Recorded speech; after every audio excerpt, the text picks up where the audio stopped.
మహాగణాధిపతయే నమః. ఓం గురుభ్యో నమః. ఓం శ్రీమాత్రే నమః. పరమేశ్వర స్వరూపమైనటువంటి జ్యోతిష, వాస్తు మరియు ఇతర అనేకమైనటువంటి శాస్త్రములను మనకు అందించినటువంటి మహర్షులకి నమస్కారం.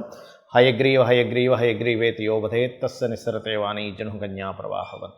అరుణాం కరుణాతరంగితాక్షీం ధృతపాశాంకుశపుష్పబాణచాపాం అనిమాదిభిరావృతాం మయూకై అహమిత్యేవ విభావయే భవానీం. శ్రీమాత్రే నమః. మనం ఈరోజు చెప్పుకోబోయే టాపిక్ ఏమిటంటే 12 లగ్నాల వారు, లగ్నం తెలియని వారు 12 రాసుల వారు ఈ యొక్క పుష్కర సమయంలో, అంటే మే 1వ తేదీ నుంచి 12వ తేదీ వరకు ఉండేటువంటి పుష్కర సమయంలో ఈసారి నర్మదా నదముకు పుష్కరం వస్తుంది.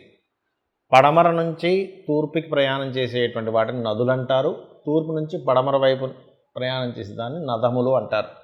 మరి దీనికి ఏమిటి, దీనికి ఉండేటువంటి తేడా వల్ల మనం పరిహారం ఏం చేసుకుంటే ఏ ఫలితం వస్తుంది అంటే, నదములు అంటే తూర్పు నుంచి పడమర వైపు ప్రయాణం చేసే ఈ నర్మదా నదం ఏదైతే ఉందో 1వ తేదీ నుంచి 12వ తేదీ వరకు ఈ సమయంలో పుష్కర స్నానం చేసి అక్కడ ఎటువంటి దానం, ఏ లగ్నం వారు ఎటువంటి దానం ఇస్తే ఎటువంటి ఫలితం వస్తుంది, అదేవిధంగా లగ్నము రాశి కూడా తెలియదు అటువంటి వారు ఏ దానం చేయాలి, ఏ పరిహార మార్గం చేసుకుంటే శని భగవానుడి యొక్క అనుగ్రహం.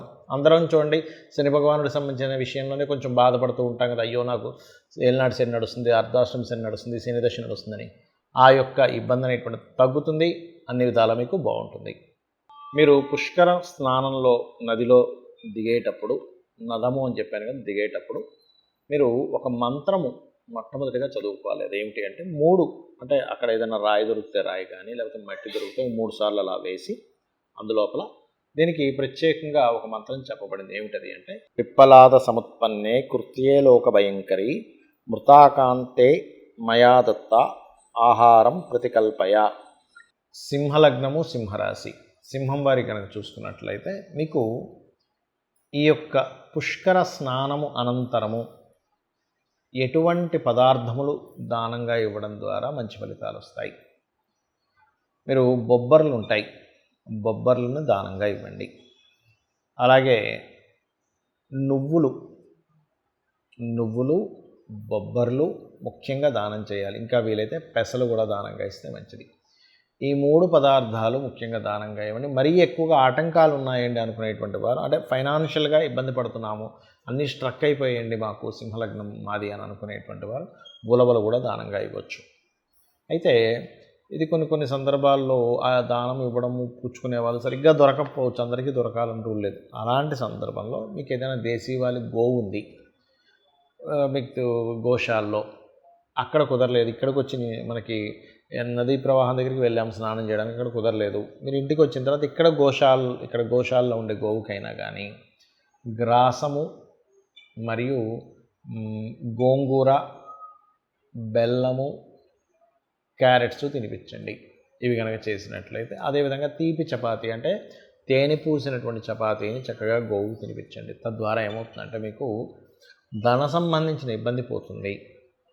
రెండవది, ఈ వివాహ సంబంధించిన విషయంలో జీవిత భాగస్వామితో కావచ్చు, బిజినెస్ పార్ట్నర్స్తో కావచ్చు ఉండేటువంటి స్ట్రెస్ తగ్గుతుంది.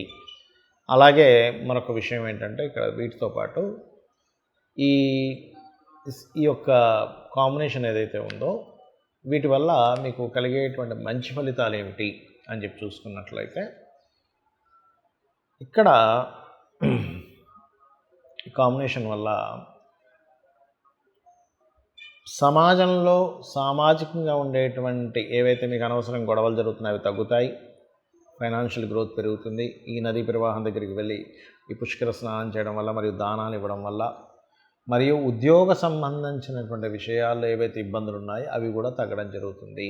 మరి చాలామందికి లగ్నం తెలియదు, నక్షత్రము, రాశి ఏమీ తెలియదు, మరి మేమేం దానం చేయాలని చాలామంది అడుగుతూ ఉంటారు. పుష్కర సమయంలో అసలు మొట్టమొదటిగా పుష్కరాలు వచ్చినప్పుడు ఎందుకు వెళ్ళాలి అంటే, పుష్కర సమయంలో వచ్చినటువంటిది ఏదైతే ఆ నదీ ప్రవాహం ఉంటుందో దానికి రోగాలు తగ్గించేటువంటి గుణం ఉంటుంది. గుర్తుపెట్టుకోండి, మన పాపముని హరింపజేసేటువంటి గుణం ఉంటుంది. గురువు ఒక రాశిలోకి సంచారం జరిగేటప్పుడు ఆ యొక్క నది లేదా నదముకి పుష్కరం వచ్చినప్పుడు పర్టికులర్గా మనకి ఆ 12 రోజులు కూడా విశేషంగా అక్కడ మహర్షులు, యక్షులు, గంధర్వులు, దేవతలు వచ్చి స్నానం చేస్తారట.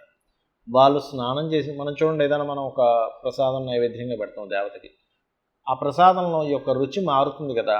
ఆ రకంగా వాళ్ళు వచ్చి స్నానం చేసినటువంటి నదిలో మనం వెళ్ళి చేసినప్పుడు ఆ 12 రోజులు మనం పూర్వజన్మలో చేసిన పాప కర్మలు దగ్ధం అవుతాయి, గుర్తుపెట్టుకోండి. సరే, అయితే విషయానికి వస్తే కనుక ఇక్కడ మరి ఈ యొక్క నక్షత్ర రాశి లగ్నాలు తెలియని వారి పరిస్థితి ఏమిటి, ఏ దానం చేయాలి పుష్కరంలో స్నానం చేసిన తర్వాత? ఈ సంవత్సరం ప్రత్యేకంగా మనకి ఈ నామం, ఈ యొక్క సంవత్సరం పేరు కూడా క్రోధినామ సంవత్సరం కాబట్టి అనవసరమైన గొడవలు ఏమీ రాకుండా ఉండడానికి అందరూ కూడా నువ్వులు, తెల్ల నువ్వులు లేదా నూనె లేనట్లయితే కందులు, ఈ మూడింటిని దానం కనుక చేసినట్లయితే అద్భుతంగా ఉంటుంది. దీంతో పాటు ఉలవలు కూడా దానం చేసినట్లయితే ఎటువంటి ఆటంకములు రావు. అయితే చాలామంది ఏమండి నేను ఇది ఎక్కడ దానం చేయాలి, ఎవరికి దానం చేయాలని కూడా అడుగుతుంటారు. దానం అనేటువంటిది పురోహితుడికి ఇవ్వాలి అనేటువంటిది తెలియదు చాలామందికి. కాబట్టి మీకు ఆలయంలో, అక్కడ దగ్గరలో ఉండే ఆలయంలో పురోహితుడికి దానంగా ఇవ్వచ్చు. అయితే ఇక్కడ కొన్ని ప్రదేశాల్లో దానం ఇవ్వడానికి పురోహితులు దొరకరు, ఆలయాలు ఉండవు. మరి అలాంటప్పుడు ఎలాగా? నువ్వులు ప్రదేశంలో బెల్లము, అదేవిధంగా కందులు ప్రదేశంలో క్యారెట్లు, కందులు బదులుగా, అదేవిధంగా ఉలవలు బదులుగా ఆ యొక్క గ్రాసము గనక గోవుకి తినిపించినట్లయితే, అందులో ముఖ్యంగా దేశీవాలి గోవుకి ఈ పుష్కర సమయంలో తినిపించినట్లయితే, ఈ 12 రోజుల్లో తినిపించినట్లయితే ఖచ్చితంగా మీకు ఉన్నటువంటి పాపకర్మ తొలగుతుంది. అదేవిధంగా మరొక విషయం ఏంటంటే, ఈ దానము ఈ పుష్కర సమయంలో ఆ నదీ ప్రవాహం దగ్గరికి వెళ్ళి స్నానం చేసుకుని వచ్చిన తర్వాత చక్కగా ఇందాక నేను చెప్పిన మంత్రం ఉంది, మొదట్లో చెప్పాను, పిప్పలాద సముత్పన్నే అనేటువంటిది, ఆ మంత్రం చేసుకొని స్నానం చేసుకున్న తర్వాత బయటకు వచ్చి కూర్చున్న తర్వాత చక్కగా మీరు నదీ ప్రవాహం దగ్గర కనుక, అంటే లోపల కూర్చొని కాదండి, బయట కూర్చొని కనుక, ఎవరికైనా అప్పులు ఉన్నాయి బాగా, ఏమంటే మాకు బాగా అప్పులు ఉన్నాయండి, అప్పులు దొరకట్లేదు, ఎందుకంటే నదీ ప్రవాహం దగ్గర చేసే జపముకి ఎక్కువ ఫలితం ఉంటుందట. ఓం అపర్ణాయై నమః అనే మంత్రం చేయండి. అలా కాదండి, మాకు ధన సంబంధించిన విషయం విపరీతమైన స్ట్రెస్ ఉంది, ఓం నవవిద్రుమ బింబస్త్రీ న్యక్కారి రదనచ్చదాయే నమః అనేటువంటిది చేయండి. లేదా ఓం సంపత్కరీ సమారూఢ సింధుర వ్రజసేవితాయ నమః చేసుకోవచ్చు. కొంతమందికి అనారోగ్యం ఉంటుంది, నదములు గనక వెళ్ళి స్నానం చేసినట్లయితే, ఇప్పుడు నర్మదా నదము కదా, స్నానం చేసినట్లయితే 100% అక్కడ అంటే ఆ యొక్క నదీ ప్రవాహంలో చేసిన స్నానం వల్ల అనారోగ్య సమస్యలు ఖచ్చితంగా తొలగుతాయి. ఎందుకంటే పడమర వైపు ప్రవహించేటువంటిది కాబట్టి ఇది. అలాగే ఇప్పుడు అనారోగ్య సమస్యలతో ఉండేటువంటి వారు ఏ మంత్రం చదువుకోవాలి అక్కడ కూర్చొని అని చెప్పి చూసుకున్నట్లయితే, ఓం సర్వవ్యాధి ప్రశమని సర్వమృత్యు నివారణి అగ్రగణ్య చింత్య రూప కలికల్మషనాశిని అయి నమః చేసుకోవచ్చు. ఎంతసేపు చేయాలి? ఒక అరగంట, గంట, మీ ఇష్టం అండి. అక్కడ కూర్చొని నాకు ఒక 2-3 గంటలు టైం దొరికింది హ్యాపీగా అనుకుంటే చేసుకోవచ్చు. దీనివల్ల మీకు రూపాయి ఖర్చు అయ్యేదేమీ లేదు. చక్కగా మీకు మీరే దైవ ధ్యానం చేసుకోవడం ద్వారా మీ యొక్క ఇబ్బందులను తొలగించుకోగలుగుతారు. అలాగే కొంతమందికి ఉద్యోగం రాదు, అలాంటి వారు లలితా సహస్రనామాల్లో ఓం శ్రీమాత శ్రీ మహారాజ్ని శ్రీమత్ సింహాసనేశ్వరి నమః, అదేవిధంగా ఓం మాణిక్య మకుటాకార జానుద్వయ విరాజితాయై నమః చేసుకోవచ్చు. ఖచ్చితంగా ఇది పనిచేస్తుంది. పనిచేసిందని చాలామంది నాకు ఫోన్ కాల్స్ రూపంలోని, మెసేజ్ రూపంలో చెప్పడం జరిగింది, కొన్ని వందల వేల మంది. అదంతా అమ్మవారి అనుగ్రహం, మన గొప్పతనం కాదు. ఇది చెయ్యండి.